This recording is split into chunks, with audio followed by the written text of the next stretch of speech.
Om Swastiastu, Om Awigenamastu Namo Sidam, Om Sidirastu Tatastu Swaha.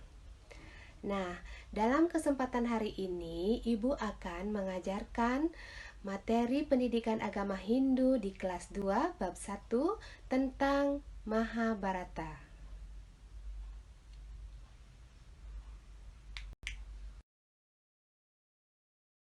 Adapun tujuan pembelajaran kita hari ini adalah yang pertama, anak-anak mampu menjelaskan Wiracarita Mahabharata untuk meneladani nilai-nilai kepemimpinan.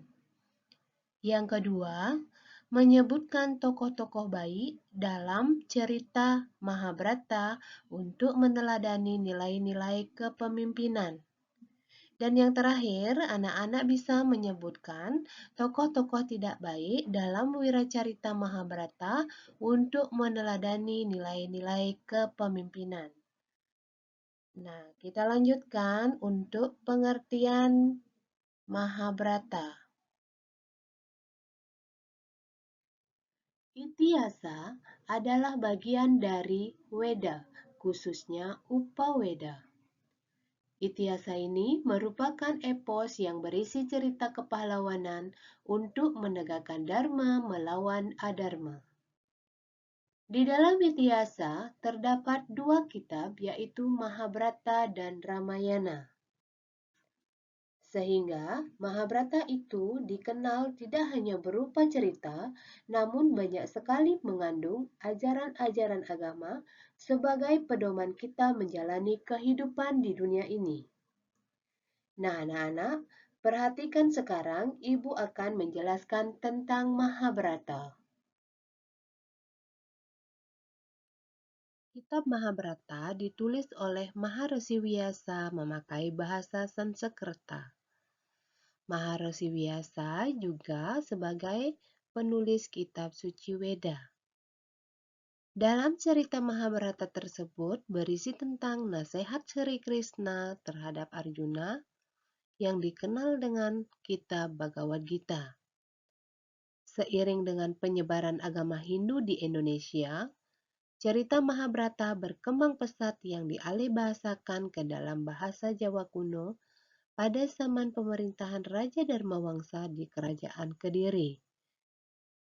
Kitab Mahabharata dibagi menjadi 18 bagian yang disebut dengan Astadasa Parwa.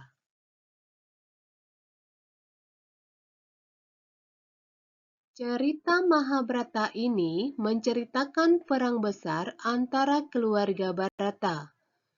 Kata Bharata berarti bangsa besar Bharata. Bangsa Bharata hidup di kerajaan Kuru yang beribu kota di Hastinapura. Diceritakan perebutan tahta kerajaan Kuru yang menjadikan pertentangan dalam keturunan bangsa Bharata. Pertentangan itu terjadi antara dua sepupu, yaitu Pandawa dan Korawa. Kisah peperangan antara Pandawa dengan Korawa ini dikenal dengan nama Perang Bharatayuddha yang terjadi di medan perang Kurukshetra selama 18 hari. Kisah ini kemudian digubah menjadi Kekawin Bharatayuddha oleh Empu Sedah dan Empu Panuluh.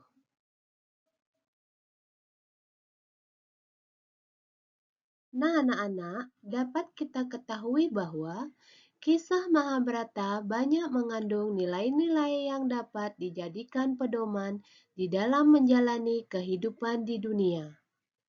Nilai-nilai kepemimpinan yang dimiliki oleh tokoh-tokoh patut dijadikan teladan bagi pemimpin-pemimpin untuk membentuk sikap berbudi luhur dan membangun karakter manusia yang menjunjung tinggi kebenaran dan dharma sesuai ajaran agama. Tokoh-tokoh dalam cerita Mahabharata dapat dijadikan panutan dan teladan dalam menjalani kehidupan. Adapun tokoh-tokoh baik dalam cerita Mahabharata yang dapat dijadikan teladan untuk meneladani nilai-nilai kepemimpinan di antaranya adalah sebagai berikut.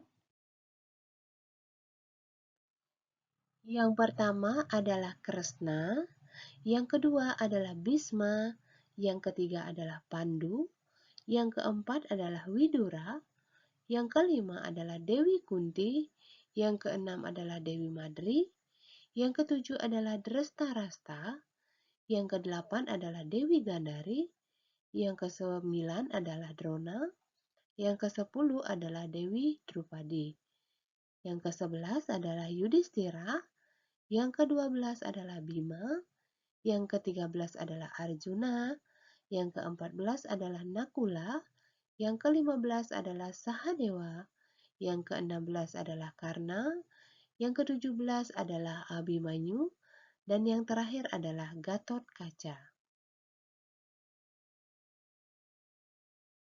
Nah, selanjutnya, tokoh yang tidak baik dan tidak patut dijadikan teladan adalah sebagai berikut. Yang pertama adalah Duryodhana, yang kedua adalah Sakuni, dan yang ketiga adalah Dursasana. Nah, anak-anak, itulah tokoh-tokoh yang baik dan yang tidak baik dalam cerita Mahabharata.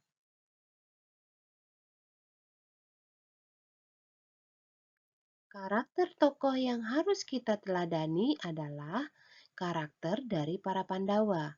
Karena para Pandawa memiliki karakter yang bijaksana, jujur, welas asih, berhati lemah lembut, setia terhadap perkataan, berlaku adil, dan bertanggung jawab.